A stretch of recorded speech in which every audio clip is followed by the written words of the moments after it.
பொறுத்தளவுக்கு எந்த அளவுக்கு டெவலப் நல்லா வெல் டெவலப்ட் ஆயிடுச்சு. இப்ப நான் வந்தப்பெல்லாம் பயங்கர ஃபாரஸ்ட் ஏரியா மாதிரிதான் இருந்தது. இப்ப நல்லா டெவலப்ட் ஆயிருக்கு.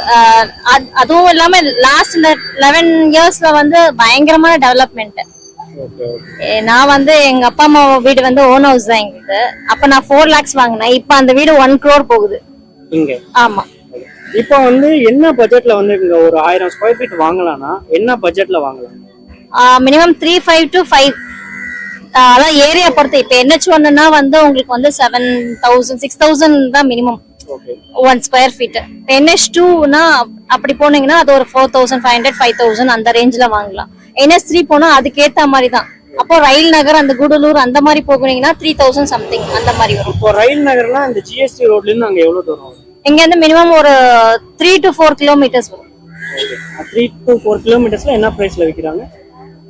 3.5 அது அந்த ரேஞ்ச்ல வரும் ரயில் நகர். இப்போ வந்து GST ல இருந்து ஒரு 2 கிலோமீட்டருக்குள்ளனா என்ன பிரைஸ்ல விக்கலாம்?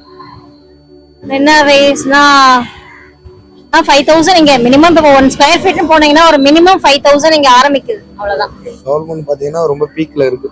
எல்லா இண்டஸ்ட்ரியல் ஏரியா பிளஸ் எல்லாமே எல்லா இதுவும் இருக்கு, ஃபெசிலிட்டிஸ் இருக்க இது ஏரியா. இப்போ வந்து இங்க ஒரு ஸ்கொயர் ஃபீட் ரேட்டு வீடு ரேட்டுனா எவ்வளவு போகும்?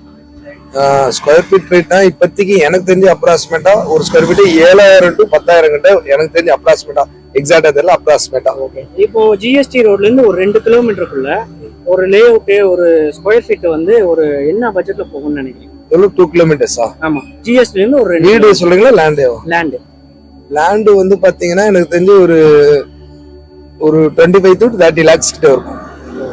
ஸ்கொயர் ஃபீட்ல சொன்னா ஸ்கொயர் ஃபீட்லனா பாத்தீங்கன்னா ஒரு 3,500 ரூபா ஒரு ஸ்கொயர் ஃபீட். 3,500 to 4,000 ரூபா ஸ்கொயர் ஃபீட் எனக்கு தெரிஞ்சு. ரீசனபிளா இருக்கும். ஆமா. இங்க வந்து மறைமலை நகர் இவ்வளவு டெவலப் ஆகுறதுக்கு என்ன காரணம்னு நினைக்கிறீங்க? மெயின் சிப்காட் தான், இண்டஸ்ட்ரியல் ஏரியா. எல்லாருமே வந்து இது பண்றாங்க. வெளியூர்ல இருந்து வரவங்க வாடகை கொடுக்கறதுக்கு பதிலாக ஒரு இண்டிவிஜுவலா வீடு இருந்தா அதை சேர்த்து வைக்கலாமே. அதை இன்வெஸ்ட்மெண்ட் பண்ணாலே போதும். வாடகை வர அமௌண்ட்டை ஒரு லேண்ட்ல போட்டு அதை இது பண்ணா அதுக்கு சோர்ஸ் ஏதாவது கிடைக்குதான்னு தான் பார்த்துருந்தாங்க.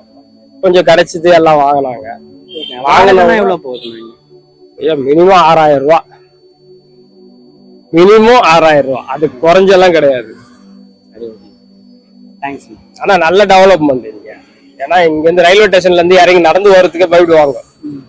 அது ஒரு 10 வருஷம் 15 வருஷத்துக்கு முன்னாடி வரத்துக்கு இறங்கி அங்க ரயில்வே ஸ்டேஷன்ல இருந்து இறங்கி கிராஸ் பண்ணி வந்து இங்க கொஞ்சம் போறதுக்கு.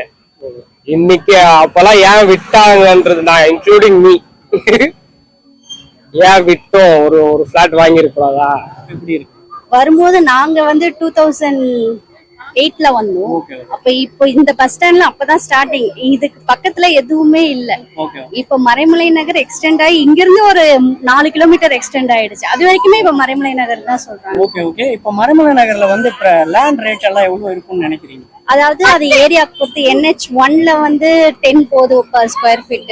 NH2ல வந்து 7 to 8 போகுது. NH3ல வந்து 6 to 7 போகுது. அது ரேட் NH1 NH2 NH3ன்னு. ஓகே. இப்போ வந்து GST ரோட்ல இருந்து வித்தின் ஒரு 2 கிலோமீட்டருக்குள்ள ஒரு ஸ்கொயர் ஃபீட் இவ்வளவு விற்கணும்னா எவ்வளவு சொல்லுவீங்க? GST ரோட்ல இருந்து லெஃப்டா ரைட்டா? லெஃப்ட். இந்த 2 கிலோமீட்டர்ஸ்ல அப்பனா NH2 தான் வரும். 2 கிலோமீட்டர்ஸ்னா மேபி NH2 தான் வரும். 7 to 8 per square feet.